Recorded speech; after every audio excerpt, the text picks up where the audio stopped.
Vice ganda at Jeren lumabas, anniversary ng CDO dinaluhan nila Vice.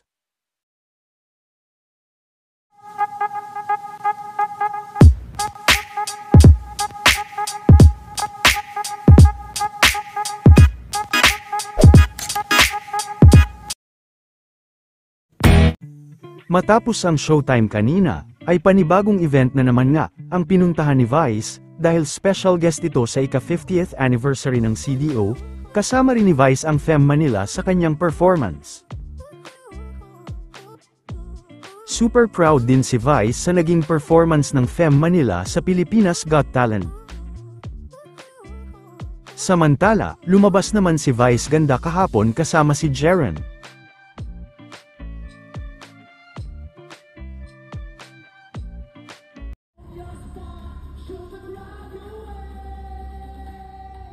Palakpakan muna natin ang mga nakasama ko, ang Fem Manila. Natatapos lang po nilang manalo sa Pilipinas Got Talent ng Sabado. Congratulations! Ayan, happy Pride, thank you very much. Papakilala ko kayo sa may-ari namin. Mga papakilala niya. Papakilala ko ngayon kasi kulang sila ng ginagawa ng kasino lately. Magagamit yung talent ko nun, okay? Oh, for now, the rest. Okay. Magandang gabi sa inyong lahat, mga ka-Republika! Nakakaloka to. Totoo nga ang balita.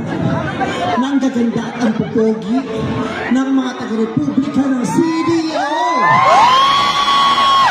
Nakikita ko yung mga magaganda at pogi ng CDO. Ang dami ko rin, sabi kasi nila, pagpamilya daw ng CDO, maganda at pogi. Tama ba yun?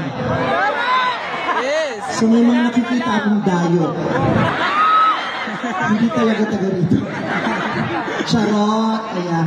De lahat ng mga taga-Republika ng CDO, magaganda at guwapo, at mga unkabogable na mga achievers. Tama? Grabe ang achievements ng CDO. 50 years of success. Palakpak naman natin ang bawat isa. Hindi kayo makapalakpak. Kaya naman una sa lahat, hayaan niyo po ako bumati sa inyo ng happy 50th anniversary. Hindi biro ang ganitong milestone. Lalo na sa Pilipinas na hindi mo mawari ang ekonomiya, ang gusto ng mga mamamayan, ang galaw ng merkado, ang hirap-hirap magtaguyod at mag-maintain ng isang negosyo. Pero ang CDO, naging matagumpay simula noon hanggang ngayon, ay tinusuportahan at tinatangkilik ng buong Pilipinas. Diba? At ikalawang pagbati po, gusto kong batiin ang Ong family. Pero lakas dito, Mi. Saan tayo punta? Ewan ko ba sa mga to? Pag nalapot?